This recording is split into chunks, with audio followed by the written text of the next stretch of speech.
விக்கிரவாண்டி இடைத்தேர்தலில் திமுக வெற்றிமுகம் கண்டிருக்கிறது. அங்கு திமுக வேட்பாளர்கள் அனைவரும் வெற்றி கொண்டாட்டத்தில் ஈடுபட்டுக் கொண்டிருக்கிறார்கள். விக்கிரவாண்டியில் மும்முனை போட்டியானது நிலவியானது. அதாவது திமுக, பாமக, நாம் தமிழர் கட்சி உள்ளிட்ட வேட்பாளர்களிடையே மும்முனை போட்டியானது நிலவியது. இந்த நிலையில் திமுகவை சார்ந்த அன்னியூர் சிவா விக்கிரவாண்டி தொகுதியில் வெற்றியடைந்திருக்கிறார். அங்கு வெற்றி கொண்டாட்டத்தில் திமுக தொண்டர்கள் ஈடுபட்டுக் கொண்டிருக்கிறார்கள். தற்பொழுது அந்த காட்சிகளை பார்க்கலாம்.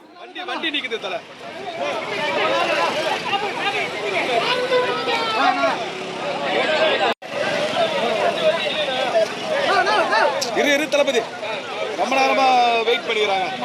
வண்டி நிக்குது தல.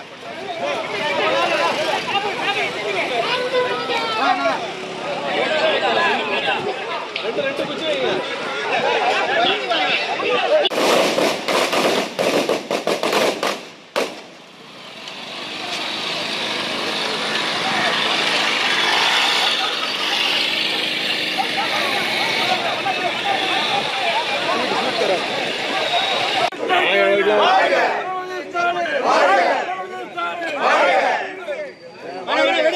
வாழ்க வாழ்க